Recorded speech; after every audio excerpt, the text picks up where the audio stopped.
नारायणं नमस्कृत्य नरं चैव नरोत्तमं देवीं सरस्वतीं व्यासं ततो जयो मुदीरयेत्। बोलो श्री गौरचंद्र भगवान की जय। श्री गौरचंद्रेर कृपाय আমরা নিত্য প্রতি শ্রী শ্রী চৈতন্য চন্দ্রদেব নাটিকাটি আস্বাদন করছি। পূর্ব দিবস আমরা আস্বাদন করছিলাম যে কলি অধর্ম সবাই চলে গেল আর গৌর পার্শ্বদগণের সবার এক এক করে প্রবেশ হচ্ছে মহাপ্রভুর সহিত। ততঃ প্রবেশতি পরজাঙ্করূঢ় ঘৃত দিব্য বেশভূষাঃ, অর্থাৎ শ্রী গৌরচন্দ্র মহাপ্রভু সেই পালঙ্কে আরূঢ় হয়ে আছেন। তার গৃহীত দিব্য বেশভূষা, তিনি দিব্য বেশভূষা ধারণ করে আছেন। স আনন্দ সুপ্ত প্রবুদ্ধ ইব ভগবান বিশ্বম্ভরঃ परितो विभवोश्च अद्वैतदयश्च दूरे कीर्तयन्त्यन्ये च भगवता। तो বলছেন তার চারদিকে অর্থাৎ সেই বিশ্বম্ভর যে ভগবান, সেই ভগবানের চারপাশে পরিতঃ মানে চারিদিকে আর কি, চতুর্দিকে, পরিতঃ শব্দের অর্থ হচ্ছে চারিদিকে। বিভব অদ্বৈত দশ, বিভব অর্থ হচ্ছে মানে তার যে পার্শ্বদাদি যারা আছেন, হ্যাঁ, তারা কে কে অদ্বৈত আদি ভক্তবৃন্দ, এবং দূরে কৃতন্তন্য চ ভাগবত, আর দূরে সবাই অন্যান্য যে ভগবত ভক্তগণ আছে তারা সবাই দূরে দূরে আছেন। তো তারা সবাই কিন্তু কী করছেন, একসাথে সংকীর্তন করছেন। সংকীর্তন করতে করতে করতে করতে সব ভক্তের একসাথে প্রবেশ হচ্ছে। ভগবান এবার শ্রীমান মহাপ্রভু বলছেন, ভগবান শ্রী অদ্বৈত অদ্বৈত ভগবান বলছে অদ্বৈত, মানে অদ্বৈত প্রভুকে আর কি ডেকে বলছেন, হে অদ্বৈত, গোলোকাদবতারিতস্মি ভবতৈবাহম সুদুর্বারয়া স্বপ্রেমামৃত বন্যৈব পরয়াদন্যাদীনন্যয়া। বলছেন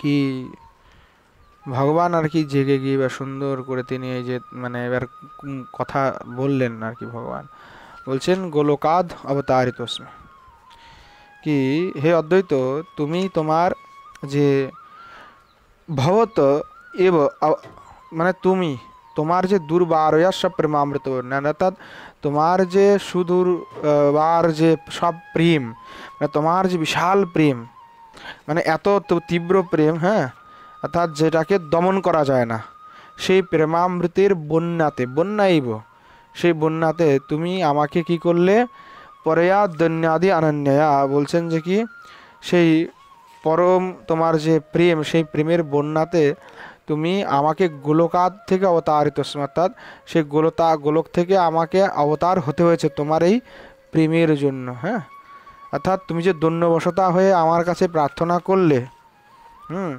আমার কাছে যে তুমি এই নিবেদন করলে, সেই তোমার দৈন্যতা এবং তোমার সেই প্রেম ভক্তির কারণেই আমাকে এই গোলক থেকে অবতার হতে হলো।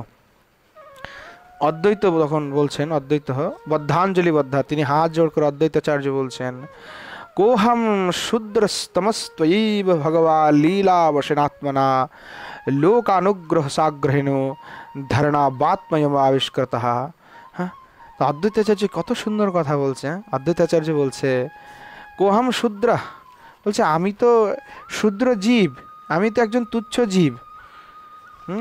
বলছেন ভগবান লীলাবেশাত্মনা, আপনি তো ভগবান, আপনি তো লোকানুগ্রহ সাগ্রহেণ, অর্থাৎ আপনি লোকদিককে অনুগ্রহ করার জন্য, লোকেদেরকে কৃপা করার জন্য, হ্যাঁ, আপনি নিজেই আপনি ভগবান এই লোকেদেরকে উদ্ধারের জন্য, তাদের প্রতি কৃপা করুণা করার জন্য আপনি সেই করুণার বিতরণেতে অতি আসক্ত হয়ে ভগবান লীলাবেশনে আত্মনা, অর্থাৎ ভগবান লীলাবেশে আপনি এখানে অবতীর্ণ হয়েছেন।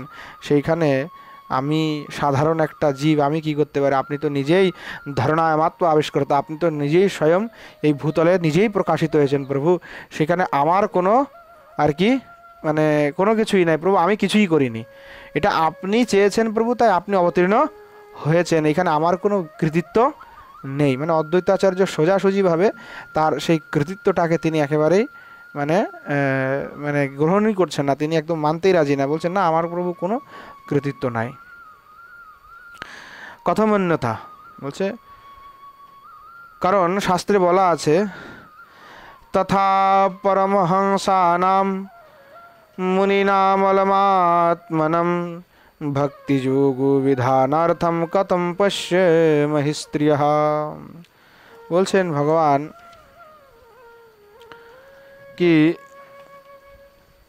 তথা পরমহংসনাম মুনিনাম অমলাত্মনাম, অর্থাৎ যারা পরমহংস এবং যারা মুনি, যারা অমলাত্মা বিমলাত্মা যাদেরকে আমরা বলা হয়, ভগবান তাদেরকেই তো আপনি ভক্তিযোগ প্রদানের জন্য অবতীর্ণ হয়েছেন। কথম পশ্চিম স্ত্রী, আপনি কেন আমাদের মতো এই পাপী স্ত্রীদের প্রতি আপনি কেন আর কি দেখবেন? হ্যাঁ, আমরা এই স্ত্রী জাতি কি আপনাকে দর্শন করতে পারবো? আমাদের তো সেই রকম সৌভাগ্য নাই। ইতি কুন্ত্যক্ত দিশা, অর্থাৎ এইভাবে আর কি কুন্তি দেবী ভগবানকে বলেছিল। হ্যাঁ, তখন বলছে যে ভগবান তদা বিদানম নিরসতয়া শুষ্ক হৃদয়নাম মুনিনাম হৃদয় সরস্বীকরণায় প্রকটিত জগৎ মঙ্গল মঙ্গল অবতারণ। তো বলছেন ভগবান এই রূপে যে কুন্তি দেবী বললেন, তার এই বাক্যের থেকে বোঝা যায় প্রভু আপনি যে মুনি পরমহংস চিত্ত মুনিগণ, অমলাত্মা বিমলাত্মা যারা পরমহংস পদবীতে আরূঢ় হয়েছেন, তাদেরকে আপনি প্রেম ভক্তি দানের জন্য এই জগতে অবতীর্ণ হচ্ছেন। তো ক্রমসন্দর্ভেতে জীব গোস্বামী পাদ সেই একই কথা বললেন, তথেতি চ তথা সতীত্যর্থ অমলাত্মনা মুনিনাম মধ্যে যে পরমহংসা আত্মা রামাস তেষাম সপ্রেম সম্প্রদান প্রয়োজনগতম অবতীর্ণত্বম। অর্থাৎ ভগবান আপনি যে অমলাত্মা পরমহংস ব্যক্তি যারা আছেন তাদেরকে আপনি কৃপা করার জন্য, মানে পরমহংস ব্যক্তিদের প্রতি আপনি কৃপা করার জন্য ভগবান অবতীর্ণ হয়ে থাকেন, অর্থাৎ নিজের সেই প্রেম সম্পত্তিকে প্রদান করার জন্য অবতীর্ণ হয়ে থাকেন। বলছেন এই জন্য বলছে শুষ্ক নিরসতায়, অর্থাৎ সেই যে মুনিগণ আছেন যারা হচ্ছেন শুষ্ক হৃদয়। শুষ্ক হৃদয় কেন? তাদের ভিতরে কোনো রস নাই, তারা কিন্তু ওই আত্মতত্ত্বতে লিপ্ত হয়ে আছে, তো তাদের হৃদয় কোনো শুষ্ক, মানে রস নাই।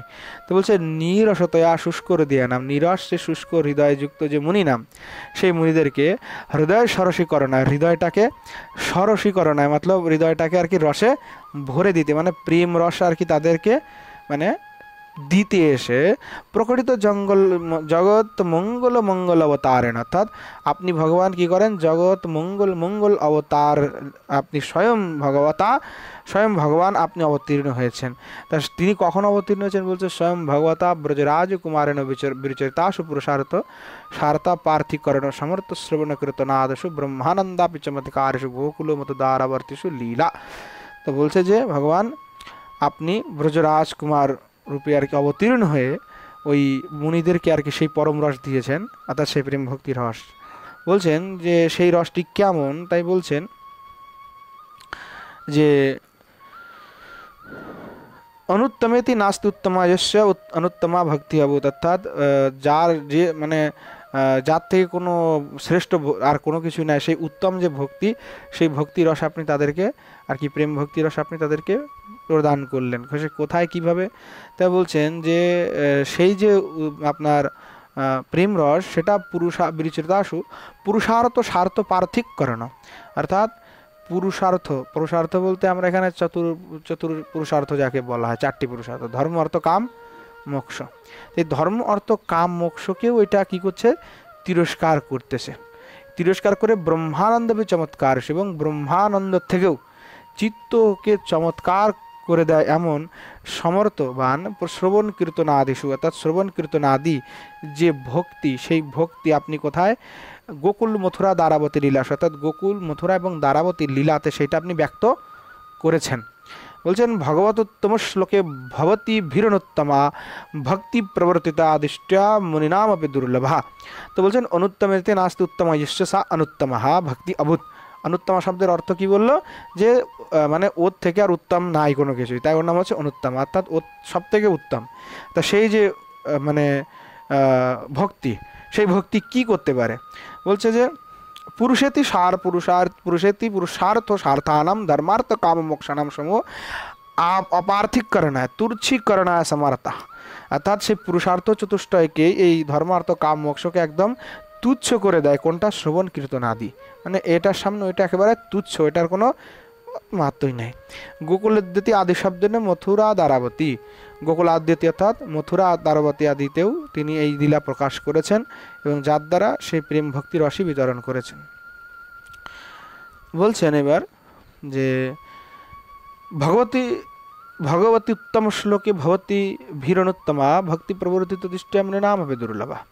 অর্থাৎ শ্রীমদ্ ভাগবতের যে 10, 47, 25 শ্লোকের উদ্ধৃত করে উনি বলছেন যে কি, যে মুনিদের জন্য যে দুর্লভ মানে অপ্রাপ্য সেই যে গোপীদের ব্রজপ্রেম, সেই ব্রজপ্রেমের কথা এখানে বলা হচ্ছে।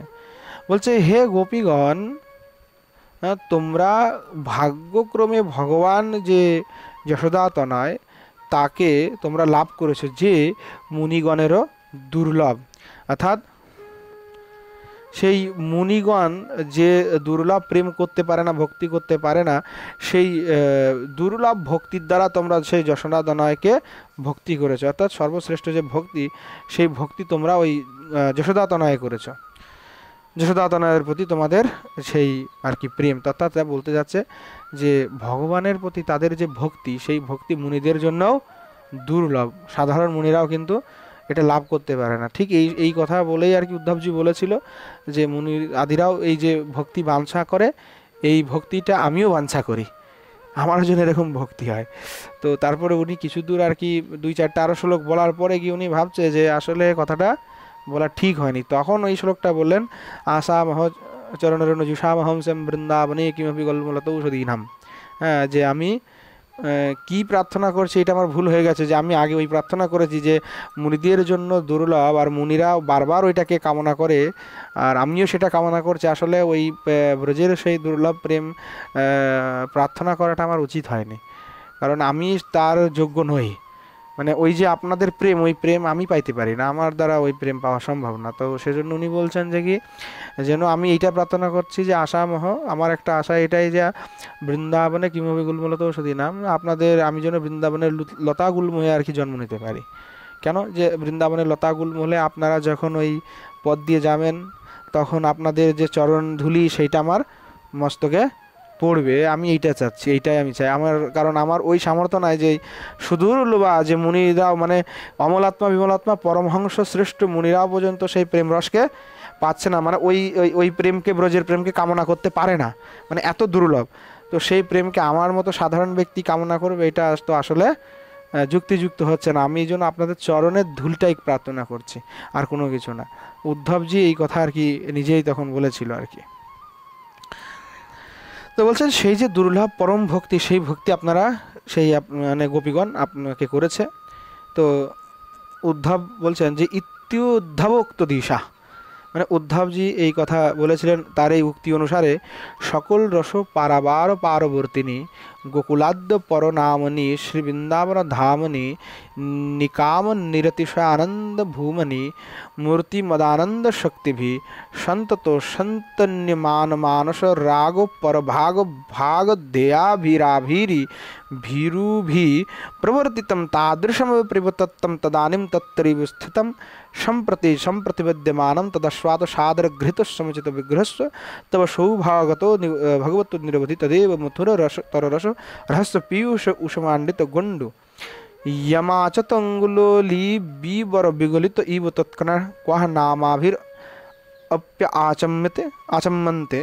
এই কথা বলে বলছেন যে সকল রসের পারবার, মানে সকল যত রস আছে সকল রসের পরবার বর্তিনী, মানে সেই সকল রসের পরপারে, ওই পারে আর কি গোকুল আদি যে পরনামনি, অর্থাৎ গোকুল আদি অশেষ ধামের যে কর্ণিকা স্বরূপ, সেই কর্ণিকা স্বরূপ পরমানন্দময় যে বৃন্দাবন ধামনি নিকাম নিরতি, অর্থাৎ সেই বৃন্দাবন ধামে পরম যে নিরতি আনন্দ ভূমি, অর্থাৎ সেই যে বৃন্দাবন মূর্তিমানন্দ শক্তিবি, সেই বৃন্দাবন ধামে পরম যে অনুরাগবতী পরম ভাগ্যমূর্তি লাদনী শক্তি স্বরূপা যে ব্রজগোপীগণ সন্তত সন্তে মানন্দ মানস রাগ পর ভাগে দেহির ভাগ দেয়াভিরাভির ভীরুভি প্রবর্তিতম, অর্থাৎ সেই যে ব্রজগোপীগণ, আবির শব্দ হচ্ছে গোপীগণ, তো সেই গোপীগণের দ্বারা প্রবর্তিত যে তাদৃশম প্রেমতত্ত্বম তদানীম, অর্থাৎ যে তাদের দ্বারা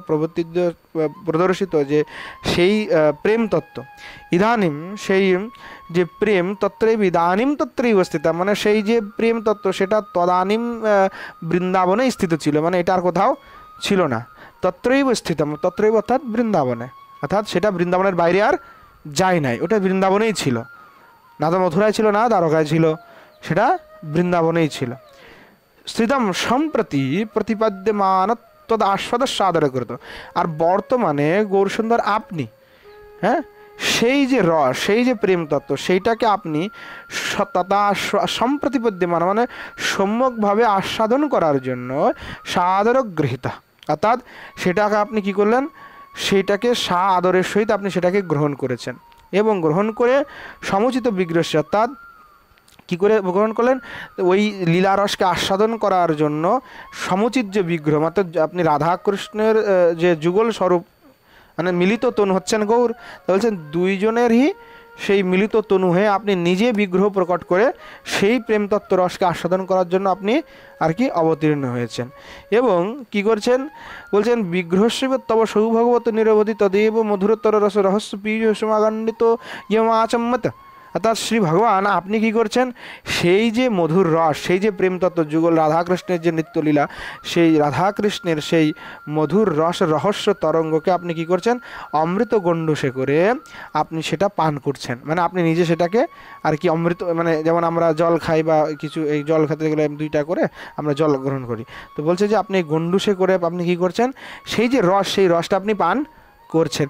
তা বলছেন আপনি তো পান করে কি হচ্ছেন, বলে আপনি তো পান করে ভগবান একেবারে মত্ত হয়ে গেছেন, তো আপনি যখন মত্ত হয়ে গেছেন, অঙ্গুলি বিবর গলিত ইব তৎকণাহক নামস্মাভির অপি আচম্যতে, অর্থাৎ আপনি যে ভগবান এই অমৃত গণ্ডূষটা এভাবে নিয়ে খাচ্ছেন, আপনি তো সেটা পান করে কি হয়ে যাচ্ছে, একেবারে মত্ত হয়ে গেছেন, কিন্তু আপনার এই আঙুলের ফাঁক দিয়ে যে ওই অমৃত রসটি, প্রেম রসটি ঝরে পড়ছে, হ্যাঁ, সেই বিগলিত যে প্রেম কণা, সেই যে রস, সেই প্রেম রস, সেই প্রেম রসের কণা যা ঝরে পড়ছে আপনার আঙুলের ফাঁক দিয়ে, সেটা আমরাও আস্বাদন করতে পারছি, এটা আর কি বলছেন।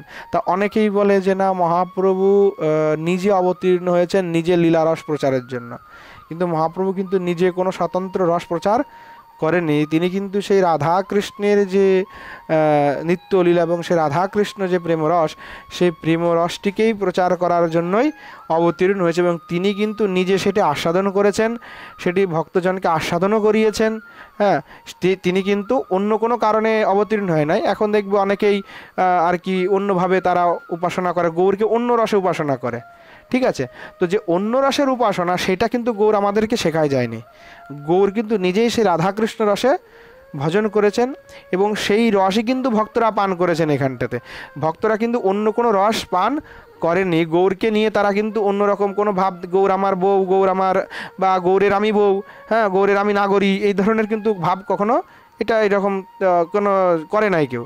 তো মহাপ্রভু নিজে রাধাকৃষ্ণ রস পান করেছেন, এবার যারা ভক্তরা আছে তারা সেই মহাপ্রভুর যে নির্ধারিত রস, সেই রস পান করেছেন, তার মনে হচ্ছে যা গৌর পান করেছেন, গৌর ভক্তরাও সেটাই পান করেছে, অর্থাৎ রাধাকৃষ্ণের লীলা রস, মানে মুখ্য মহাপ্রভু যদ্যপি ভগবত অবতার, তিনি আমাদের পূজনীয় সব কিছু, কিন্তু তথাপি আমাদের গৌর লীলাকে আস্বাদন করে মুখ্য উদ্দেশ্যই হচ্ছে রাধাকৃষ্ণ লীলাতে প্রবেশ হওয়া, সেইটা এখানে কিন্তু একেবারে স্পষ্টভাবেই কবি কর্ণপুর গোস্বামী উল্লেখ করছেন, যে অর্থাৎ যে মহাপ্রভু যা অমৃত গণ্ডূষে করে পান করছেন, তার সেই নিচে থেকে যা ওই আঙুলের ফাঁক দিয়ে যা অনেকের কি পড়ছে, নিঃসরিত হচ্ছে, সেই প্রেমকণা বিন্দুই, সেই প্রেম রসই ভক্তরা আস্বাদন করছে, অর্থাৎ আমাদের পূর্বজ, আমাদের পূর্ব আচার্যগণ সবাই সেই রসকে আস্বাদন করেছে, ইতর কোনো অন্য রস আস্বাদন করে নাই।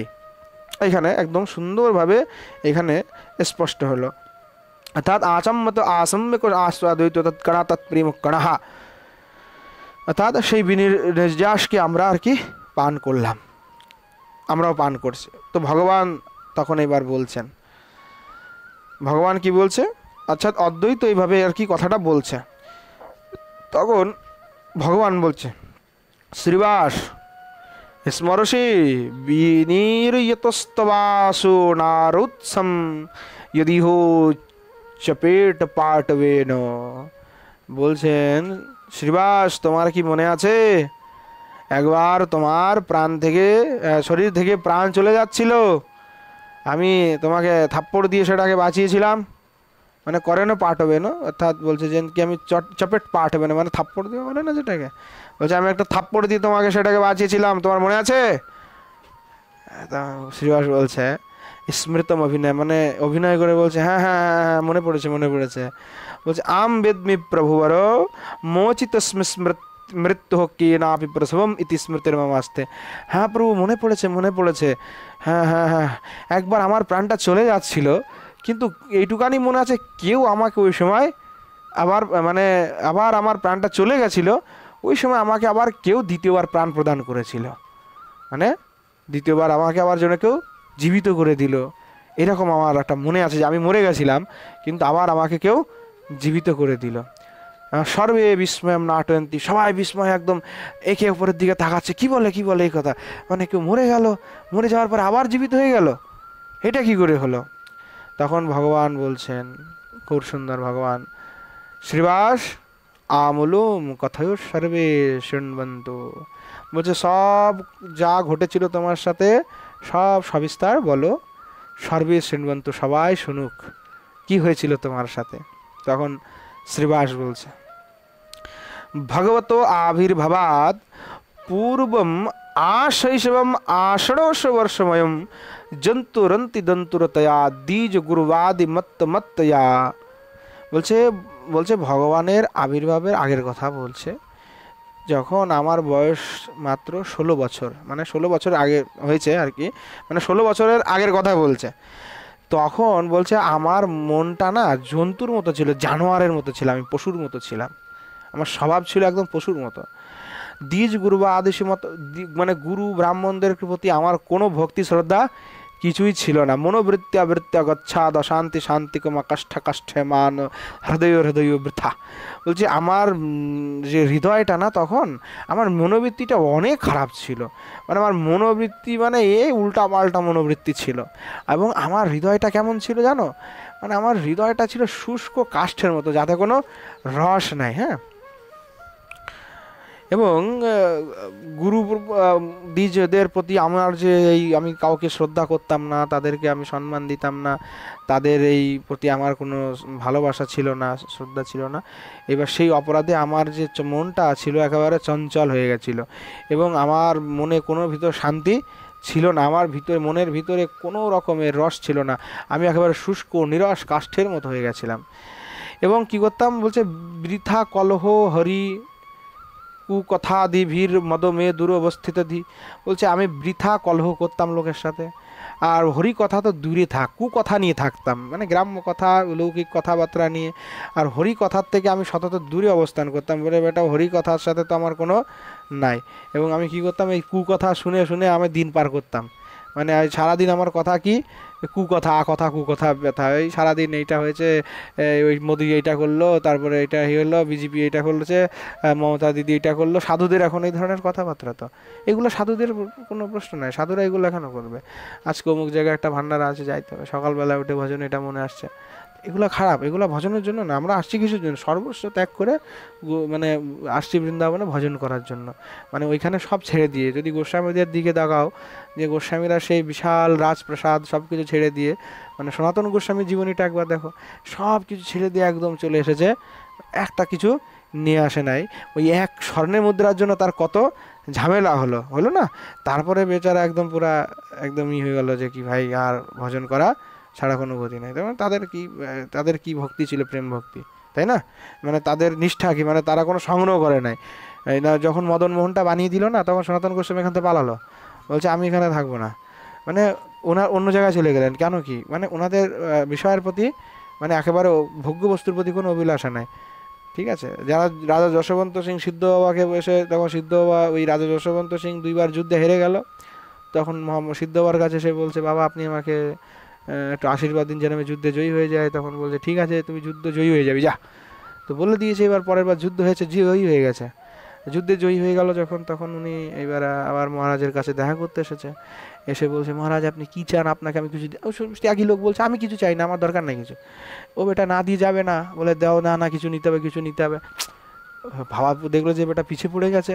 তখন মহারাজ বলল, সিদ্ধ বাবা আচ্ছা তুই দিবি তো, তাহলে এক কাজ কর, যে তোর তো অনেকগুলি রানী আছে, তা তুই অনেকগুলি রানীর ভিতরে তুই যাকে সব থেকে বেশি ভালোবাসি, যার যে সব থেকে সুন্দরী, ওই বউটা আমাকে দিবি।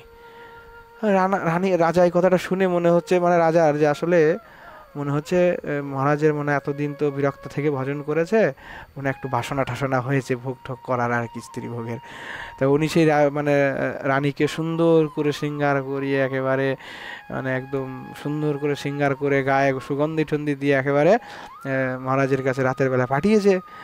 মহারাজজি তো ভজন করছিল, এসে রানী সে যখন প্রণাম করে বলছে, আমি মহারাজ আপনার সেবায় উপস্থিত।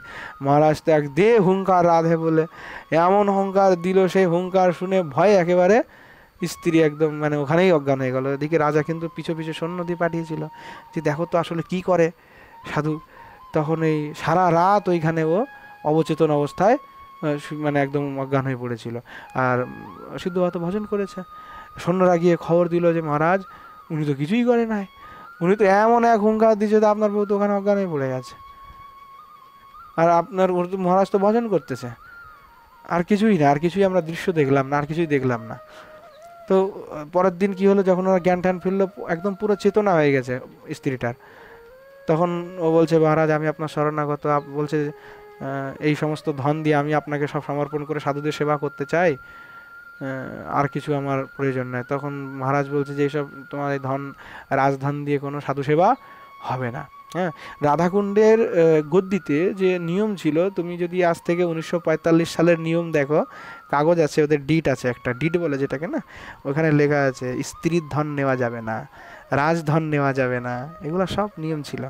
মানে আচার্যরা এগুলো করে গেছেন নিয়ম, কিন্তু এখন কিন্তু সেসব কোনো নিয়ম নাই। এখন তো যা তাই আসছে, খাচ্ছে ধাচ্ছে, কিছুই করার নাই।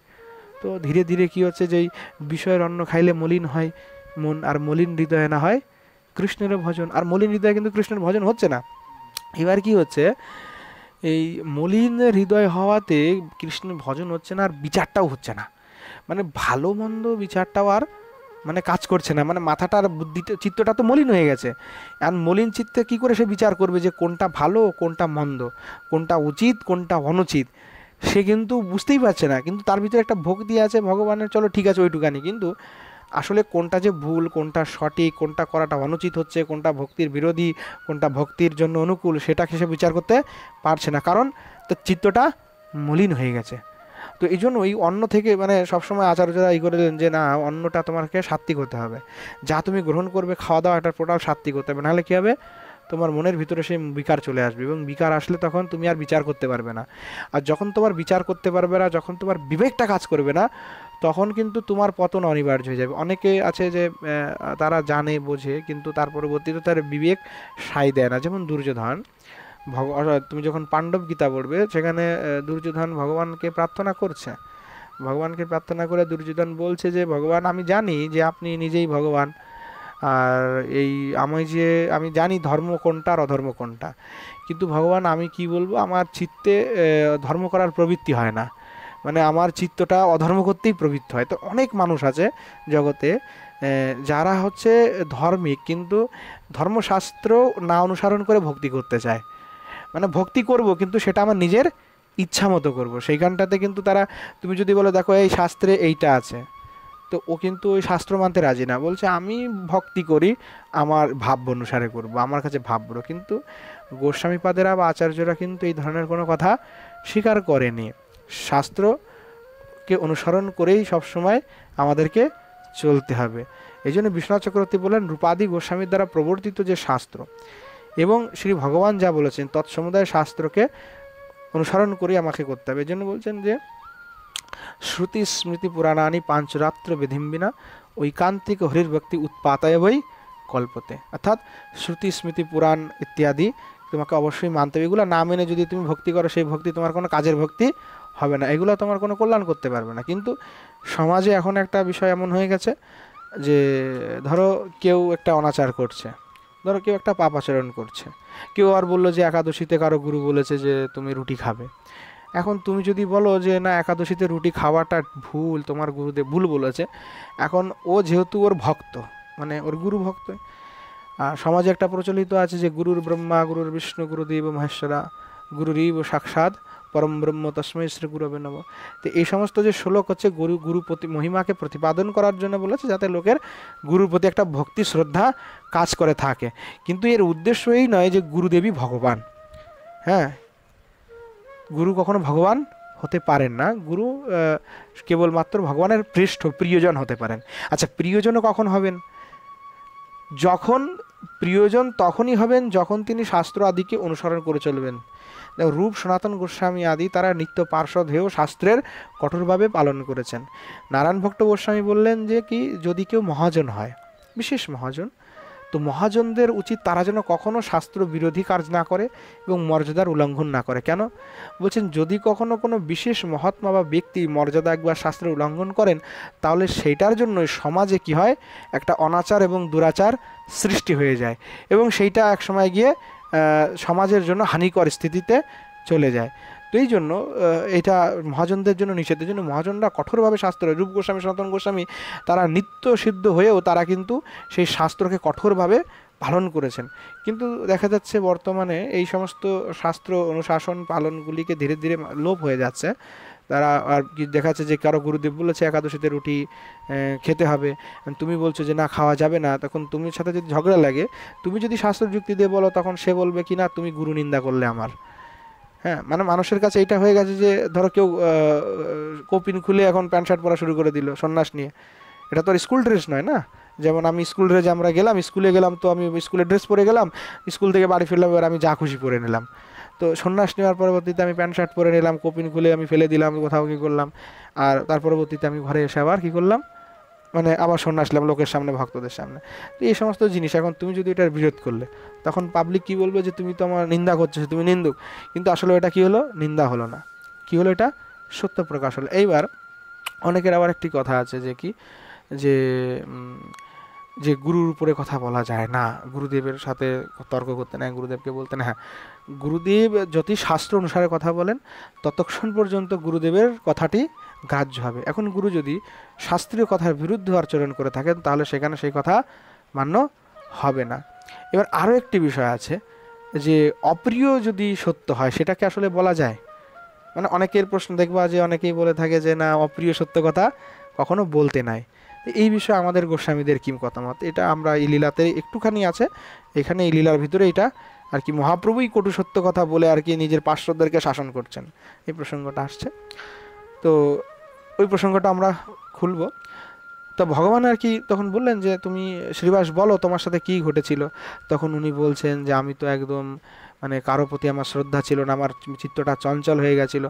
মানে দেখো, তুমি তোমার ভিতরে যদি ঠিক এই ধরনের গুণগুলি থাকে, মানে তুমি হরি কথা থেকে দূরে থাকো, তোমার মনটা ধীরে ধীরে কিন্তু চঞ্চল হয়ে যাবে। মানে তো ওই জন্যই বলছে স্বপ্ন বিনা শ্রুত কর্তৃ ভগবত গুণ, আমি স্বপ্নেও ভগবানের গুণগান শুনতাম না, এরকম আমার স্থিতি হয়ে গেছিলো। কদাচিদ অচিত পূর্ব সুকৃত বসা নিদ্রা বিদ্রা বিতরাম সঙ্গাং কেনাপি করুণাত্মনা স্বপ্নে সমদিষ্টি জাতস্মি।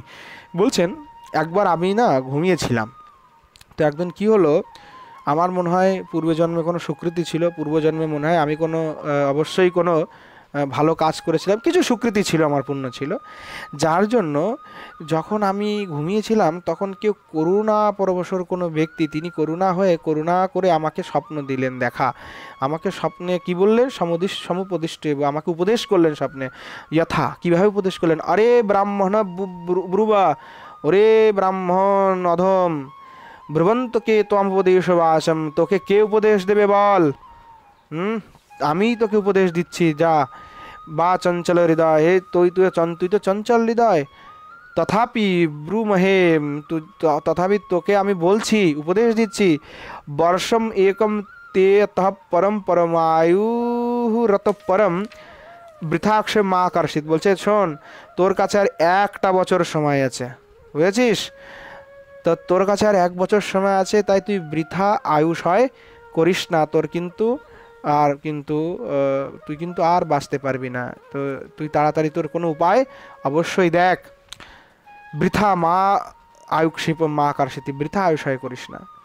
বিভাতায়াম বিভাবর্যম বর্ষম তাম উপদেশ বাচন, অনুস্মরণ অল্পায়ুকতয়া বিমনস্ক। অর্থাৎ এই কথা শোনার পরবর্তীতে তিনি তো চলে গেলেন, আর আমি যখন রাত পোহালো তখন তো আমি অল্প আয়ের জন্য চিন্তা করতে করতে আমি একদম অস্থির হয়ে গেলাম যে আমার অল্প বায়ু, আমি এখন কি করব, আমার তো বিমনস্ক হয়ে গেলাম আমি।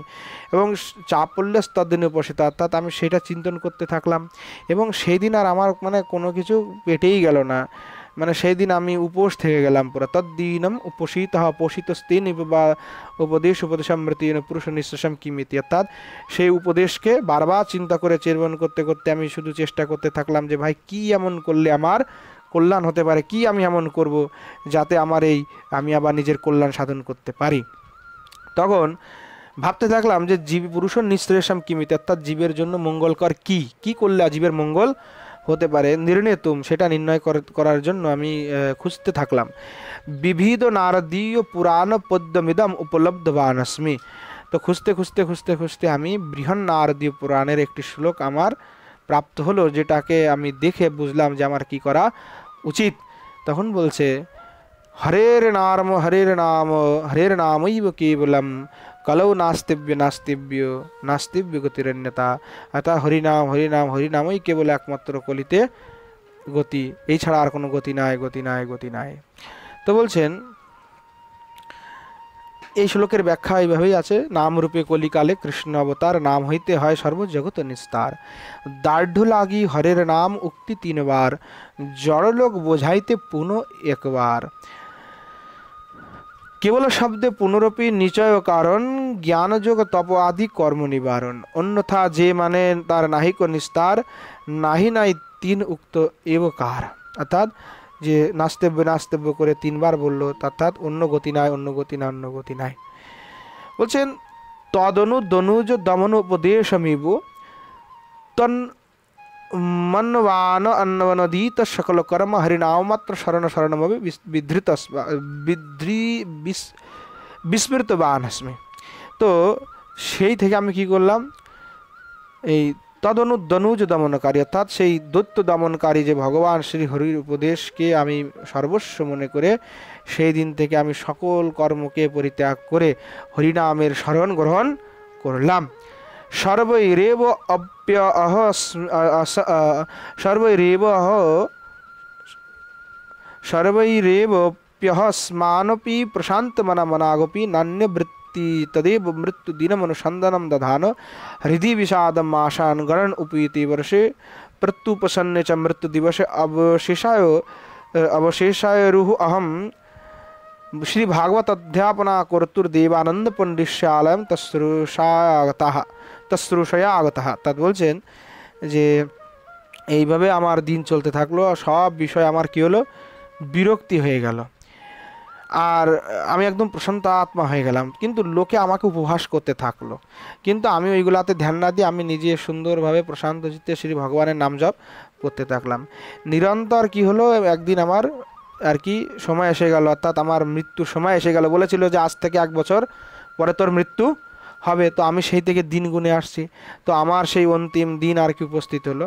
তো সেই দিন আমি ভাবলাম যে আমার তো আজকে শেষ দিন, তাহলে আমি কি করব, তাহলে আমি সেই দিন অন্তিম দিন আমি গিয়ে কী করলাম, দেবানন্দ পণ্ডিতের গৃহে গিয়ে সেখানে ভাগবত শ্রবণ করার জন্য গিয়ে পাঠে বসলাম। তো পাঠে বসে কি শুনছি, প্রহ্লাদ চরিত্র শ্রবণকাল, অর্থাৎ প্রহ্লাদ চরিত্র তখন চলছিল। সেই প্রহ্লাদ চরিত্র শ্রবণকালের সময় তমেব সময়ে মা সদ্য মান জ্ঞান মৃত্যুবশগতঃ। তো বলছেন সেই প্রহ্লাদ শ্রবণকালেই আমার মৃত্যুর অন্তিমকাল সময় এসে উপস্থিত হলো। এবং পতিতোস্মি তদ ভবান, অর্থাৎ তখন আমি কি করলাম, সেই মৃত্যুর কোলে ঢলে পড়লাম।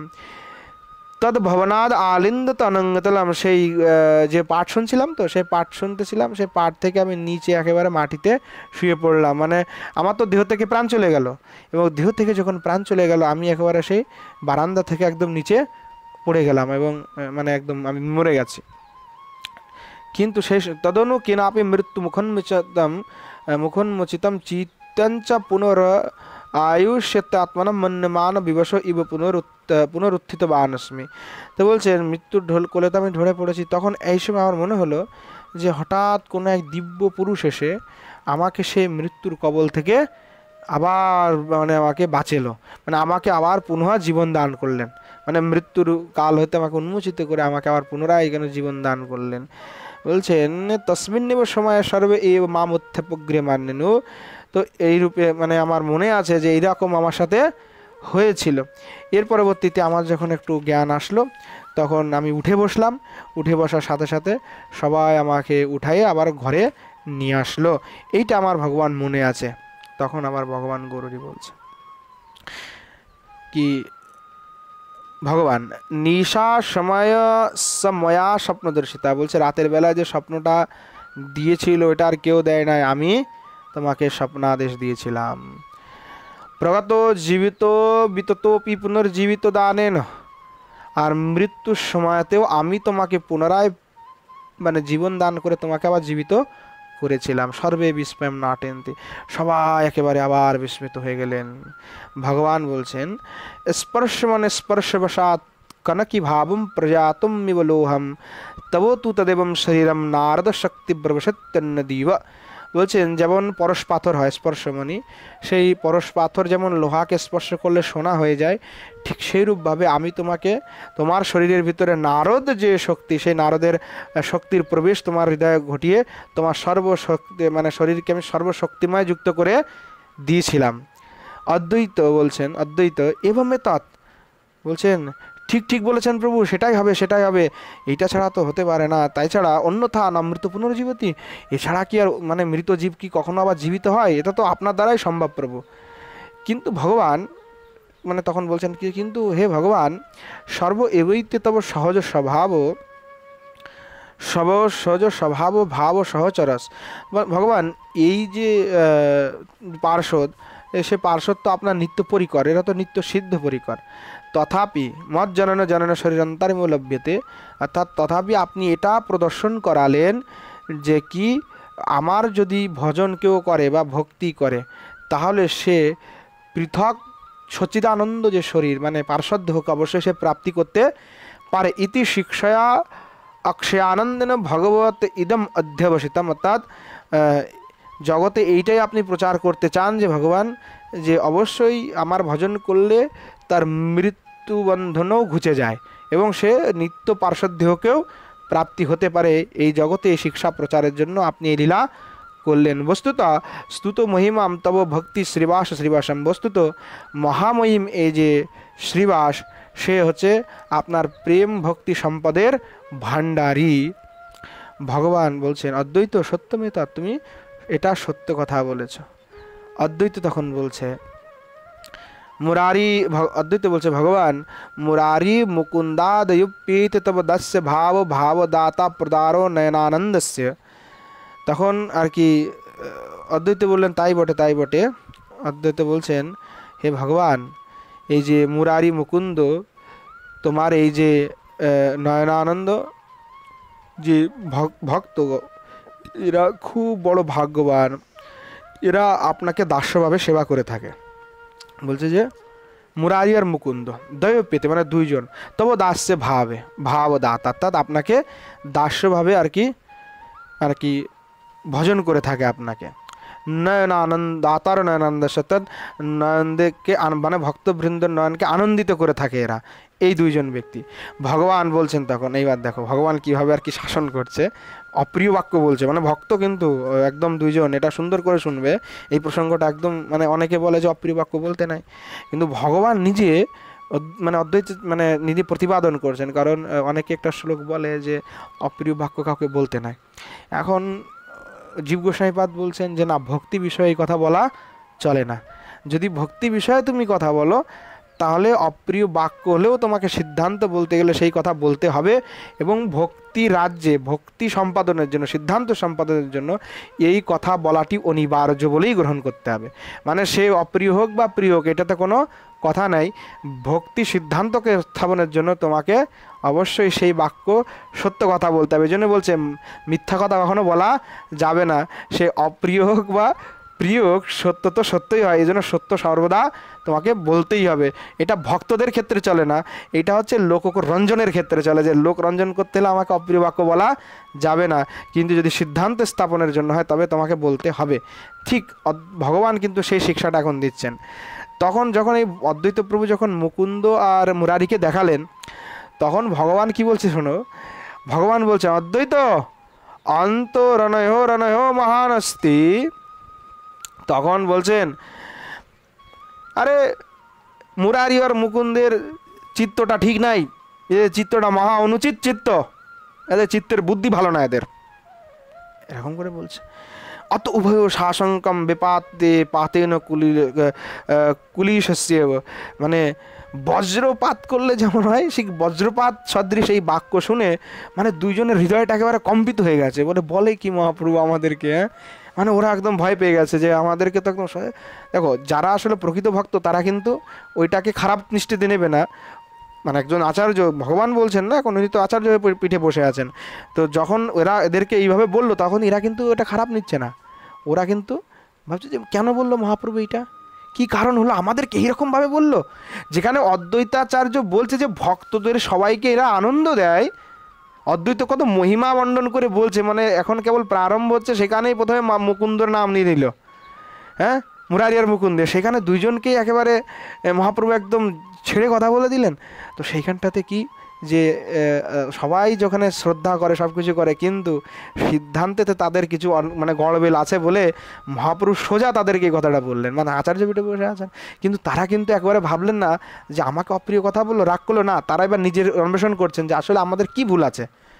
এবার তারা কিন্তু নিজে বলতে পারছে না যে আমাদের কি ভুল আছে, তখন অদ্বৈতাচার্যকে মানে তারা হৃদয়ে দিয়ে জিজ্ঞাসা, আপনি জিজ্ঞাসা করুন, আমাদের তো হিম্মত হচ্ছে না কথা বলার এখন আর। তখন অদ্বৈতাচার্য বলছেন, অদ্বৈত দেবহা দেবা কো আসো, বলছেন দেব তা কি, মানে কি অনুচিত তাদের হৃদয়ে আছে। ভগবান বলছে মুরারের মনসী ন সিদ্ধতি ভক্তিরসো, বলছে মুরারির হৃদয়ে ভক্তিরসটা স্থিত নয়, সেই তার হৃদয়ে ভক্তিরসটা স্থিতি লাভ করে না, মানে ভক্তিরসটা তার ভিতরে থাকে না। বলছে কেন, কেমন বলছে রসন দুর্গন্ধমিব বিষারি কাটকো মধ্যাত্ম ভাবনা ভাবনা ভাবনা বনাগ্রহ গ্রহিলত্বমে বাস্তি।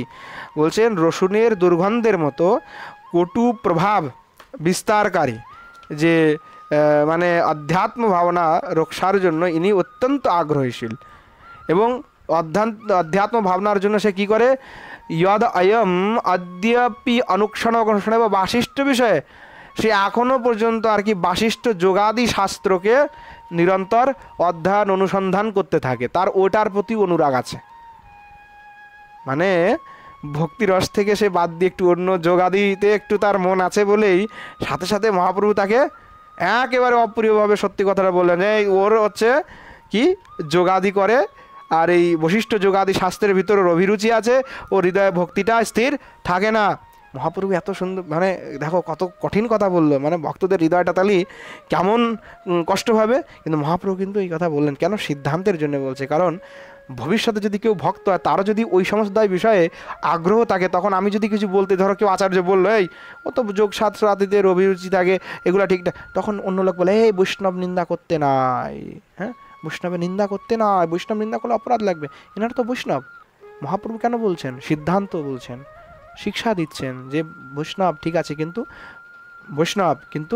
বৈষ্ণব উচিত যে কর্ম, মানে ভক্তি ধর্মে তোমরা আশ্রয় নিয়েছো, সেই ভক্তি ধর্ম উচিত যে কার্য, সেই কার্যটা তোমরা ওরা করছে না, এই জন্য মহাপ্রভু বলছেন, অদ্বৈত বলছে তখন কিম অপরাধম অধ্যাত্ম কেন, বলছেন প্রভু অদ্বৈতাচার্য বলছেন, মানে এরকম আমরাও জিজ্ঞাসা করতে পারি, হে একটু যোগ আদি করলে কি হয়, একটু যোগ্য আদি করলো কি আছে, কারণ অনেকে দেখবে যে সন্ন্যাসী হচ্ছে বাবাজি হচ্ছে তারপরেও এসেই হোমযজ্ঞ করছে, এদের কিন্তু হোমযজ্ঞে কোনো অধিকার নেই, তারপরে এসে হোমাদি যজ্ঞ করছে, হ্যাঁ, তো সন্ন্যাস নেওয়ার পরে বাবাজি হওয়ার পরে কিন্তু এই যজ্ঞ ঠজ্ঞ করতে পারবে না হোমাদি, কারণ তারা হচ্ছে রাগমার্গের ভজন করবে, তাদের কোনো এই যোগ আদির কোনো প্রয়োজন নাই, তারা যজ্ঞ আদি শ্রাদ্ধ আদি করার কোনো প্রয়োজন নাই, তারা করতেই পারবে না এগুলি, তাদের কর্মে অধিকার নাই, কিন্তু এখন চলছে। তো এখন আমি যদি কিছু বলতাম, কিছু হতো, তাহলে তো লোক আমাকে টুকে দিবে যে এই তুমি নিন্দা করছো। কিন্তু তখন অদ্বৈতাচার্য বলছেন কিম অপরাধ্যম আধ্যাত্মযোগে না, বলছে একটু একটু অধ্যাত্মযোগের আচরণ করলেও প্রভু তাতে কি অপরাধ হয়, কি প্রয়োজন আছে, কি করলে কি হবে। ভগবান তখন বলছেন, ভগবান তো কথমিদম উচ্চতে, মানে ভগবান বলছেন অদ্বৈত তুমি এই কথা বলছো, তোমার কি এই কথা বলাটা শোভা পায়, তুমি এরকম বলছো যে অধ্যাত্মযোগ করলে কি অসুবিধা, শোনো তবে। তখন মহাপ্রভু ভাগবতে 6-12 আর কি তখন উনি বলছেন যস্য ভক্তির ভগবতী হর নিঃশ্রেষেশ্বরে বিক্রীড়তো মৃতাম্ভোধৌ কিমন্যৈ খাত কোদকহৈ। তখন মহাপ্রভু বলছেন যে দেখো, যাদের ভক্তিটা ভগবানের প্রতি আছে, মানে নিরবধি যাদের ভক্তিটা ভগবানের প্রতি, যাদের ভালোবাসা ভগবানের প্রতি, যারা অমৃত গ্রহণ করে অমৃত সাগরে বিচরণ করছে, তারা কি কখনো ওই মানে অধ্যাত্ম যোগাদি যে খাদোদক সেইখানে কি আর তারা মানে গমন করবে, তারা কি ওই বিষয়ে কি আর তারা কি চিন্তা ভাবনা করবে। তো অর্থাৎ তাৎপর্য বলতে যাচ্ছেন যে কি, যারা এই ভক্তি রসে ডুবে গেছে তারা এই অধ্যাত্ম শস্য নিরাকার ভেদন, অর্থাৎ অধ্যাত্মরূপী যে নিরাকার ভেদ, সেই নিরাকার যে ভক্তি আদি আছে, সেই সমস্ত ভক্তিতে তারা কি আর লাগবে, সেই সমস্ত বিষয়ে তারা কেন লাগবে, তাদের তো ওই সমস্ত বিষয়ে তাদের কোনো গ্রহণে না। আধ্যাত্ম ভাবনস্য নিরাকারস্য ভাবনাবনে সুরক্ষণসু গ্রহ গৃহীতবত্তম, অর্থাৎ তারা যে ব্রহ্ম চিন্তা বা অন্যান্য স্বরূপের চিন্তা তারা করতে থাকে। নিঃশ্রেষম শ্রেয় মঙ্গলম ভক্তিযস্য তস্য সারে। তো বলছেন যেখানে ভক্তিযোগ করলেই একমাত্র মঙ্গল হতে পারে, সেইখানে ভক্তিযোগকে ছেড়ে দিয়ে অমৃত আস্বাদন করতে করতে আবার কেন ওই ময়লা খেতে যাবে, কেন ওই মল খেতে যাবে, যাবে বলো? এটাকে মলের সাথে তুলনা করলেন মহাপ্রভু, যে কি ওটা মল, তো এই মল কেউ খেতে যাবে অমৃত খাওয়াতে খেতে খেতে? এটা তো ভালো কাজ নয়। তখন আবার বলছেন অদ্বৈত বলছেন মুকুন্দিন কিম অপরাধম কিম পরার্ধম, বলছেন যে যে মুকুন্দ, সেই মুকুন্দ কি অপরাধ করেছে? তখন ভগবান বলছে অনেন নিরুচ্যতে রুচ্যতি ভগবান চতুর্ভুজ রূপ এব তদেব পাশ্যাম। তারা এই যে মুকুন্দ, সে এই অপরাধ, সে এই সিদ্ধান্ত করে ও প্রচার করে বেড়ায় যে ভগবান হচ্ছে চতুর্ভুজ স্বরূপ, এবং সেই চতুর্ভুজ স্বরূপ যে ভগবান তিনিই হচ্ছেন একমাত্র উপাস্য, এই মত সে প্রচার করে বেড়ায়। তখন অদ্বৈত বলছে কিমিদম মতম আমতমহ, বলছেন মহাপ্রভু এই বিষয়ে আপনার কি মতামত, হ্যাঁ আপনার কি মতামত এই বিষয়ে? জাস্ট একটুখানি ছোট্ট প্রসঙ্গ আছে, অল্প একটু। ভগবান তখন বলছেন ঐচ্ছিকম হি চ ভগবত চতুর্ভুজত্বম, অর্থাৎ ভগবান ইচ্ছা করে চতুর্ভুজ হতে পারে, সে যদি ইচ্ছা করে, এ তার ইচ্ছার ব্যাপার, সে যদি ইচ্ছা করে চতুর্ভুজ হতে পারে, 10 হাত হতে পারে, কোনো ব্যাপার নাই। কিন্তু স্বাভাবিকম হি দ্বিভুজত্বমেব, স্বাভাবিকভাবে ভগবান দ্বিভুজ, তিনি চতুর্ভুজ নয়। তথাহি শাস্ত্রে আছে নরাকৃতি পরম ব্রহ্ম, ভগবান কেমন? বলছে নরাকৃতি পরম ব্রহ্ম। ভাগবতের 7:10-48, ভাগবতের 7:15-15 বলছে গূঢ়ম পরম ব্রহ্ম মনুষ্যলিঙ্গম পরমাত্মা নরাকৃতি ইতি নরাকৃতিত্বম দ্বিভুজত্বমেব, অর্থাৎ সেই যে পরমাত্মা তিনি কেমন? বলছেন দ্বিভুজ আকৃতি, অর্থাৎ শ্রীকৃষ্ণই সেই নরাকৃতি পরম ব্রহ্ম, নররূপী পরম ব্রহ্ম গূঢ়ভাবে আছেন, পরমাত্মা হচ্ছে নরাকৃতি। এই সব শ্লোক দিয়ে মানে প্রমাণিত হয় যে ভগবানের স্বাভাবিক রূপ হচ্ছে নরাকৃতি দ্বিভুজ স্বরূপ। তখন অদ্বৈতাচার্য বলছেন গীতাতে 10:15 স্বয়মেবাত্মনমাত্মনা বেত্থোত্তম পুরুষোত্তম তদ আজ্ঞাপয়ন্তু নিজ রূপ তত্ত্বমিতি। তখন অদ্বৈতাচার্য বলছেন ভগবান হে পুরুষোত্তম, আপনি নিজেই নিজেকে জানেন, আপনাকে অন্য কেউ জানতে পারেন, আপনি যদি কাউকে জানান তবেই সে জানতে পারে। কাজেই আপনি স্বীয় যে আপনার নিজের যে রূপ, যে তত্ত্ব, সেই তত্ত্ব আপনি আমাদেরকে উপদেশ করুন। তখন ভগবান সানুগ্রহম, ভগবান প্রসন্ন হয়ে বলছেন তত্ত্বে দর্শয়িতব্যম, নিজ রূপ তোমাকে অবশ্যই দর্শন করাবো। অদ্বৈত তখন বলছেন অনুগৃহীত অস্মি, অনুগৃহীত হলাম, কিন্তু ভগবান অনহেয় প্রসিদ্ধ সিদ্ধত এব কৃত মনরুষা পরুষাপরাধীন, কিন্তু ভগবান আপনি এদের উপরেও প্রসন্ন হন, এরা গুরুতর অপরাধে মর্মান্তিক যাতনা পাচ্ছে, আর এরা অনেক আগে বুঝতে পারে নেই। আপনি এদের প্রতি অবশ্যই প্রভু আপনি কৃপা করুন, এদেরকে আপনি কৃপা করুন। তখন আর কি এই অদ্বৈতাচার্য একটি শ্লোক বলে বলছেন, প্রভু কৃপা করুন। দুর্বাসনা বিষ বিষাদ হরে সুসীম ছায়া করে পুর কৃপা মকরন্দ বর্ষে অম্ভোজ গঞ্জন কৃতি চরণাত পত্রে মূর্ধোত্তয় কুরু বিদেহি তথা প্রসাদম।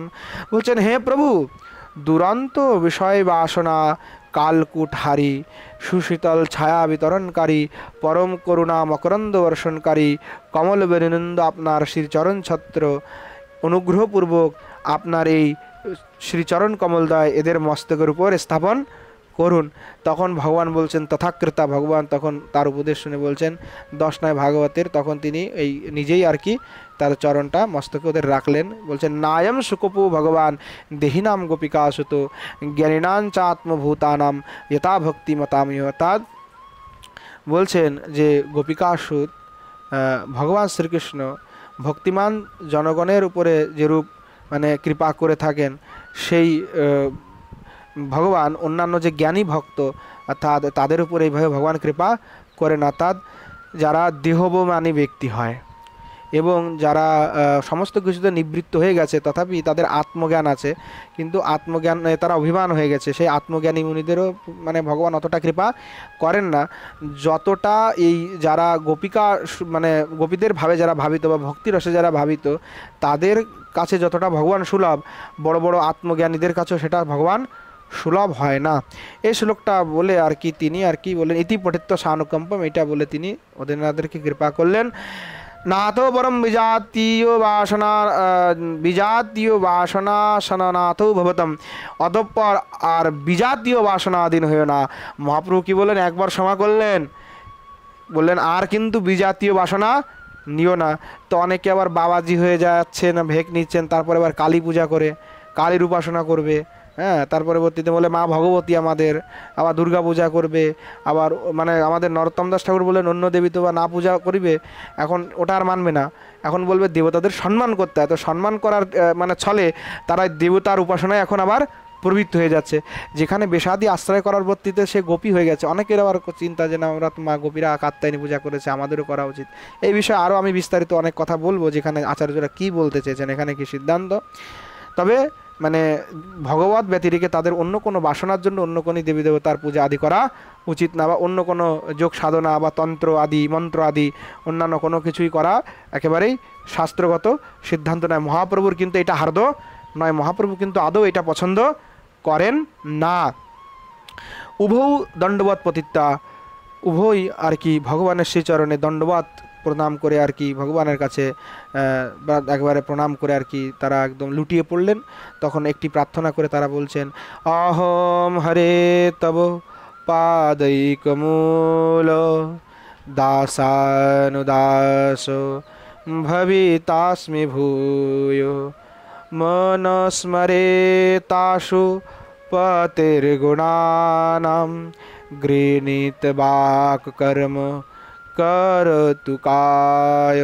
বলছেন হে গৌরহরি, আপনাকে আমরা প্রণাম করি, আপনার শ্রীচরণ কমলই একমাত্র আমাদের আশ্রয়, তাই আপনার সেই চরণে আমরা শরণ গ্রহণ করছি।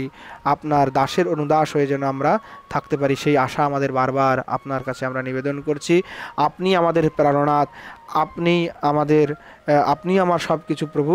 আমার মন সতত যেন আপনার গুণাবলীকে স্মরণ করতে থাকে, আমার বাক্য যেন সতত আপনার গুণাবলীকে কীর্তন করতে থাকে, আমার এই দেহ যেন প্রভু সতত আপনার সেবায় নিযুক্ত থাকে।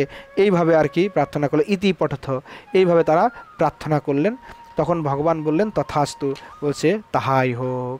এইভাবে আর কি সেই গৌরলীলা আমাদের নিরন্তর চলছে। কিভাবে তিনি এই মুকুন্দ মুরারিকে কৃপা করলেন, কিভাবে তাদেরকে অপ্রিয় বাক্য বলে তাদেরকে শিক্ষা দিচ্ছেন জগৎকে। তো ভক্তি রাজ্যে কিন্তু এইটা মানে চলে না যে অপ্রিয় বাক্য বলবে না। যদি কোনো অনৈতিক কাজ করছে, যদি কোনো অশাস্ত্রীয় কাজ করছে, যদ্যপি সেটা বলা উচিত, সবসময় সেটা বলা উচিত, অর্থাৎ সেইখানে কোনো কঞ্জুসি করলে হবে না, কৃপণতা করলে হবে না, বাক্য কৃপণতা করে লাভ নাই, অবশ্যই সেটাকে বলতে হবে। তো আজ এখানেই বিশ্রাম দিচ্ছি। আবার পরে আমরা আস্বাদন করব। বলো জয় জয় শ্রী রাধে শ্যাম নিতাই গৌর সীতানাথ প্রেমানন্দে হরি হরি বল।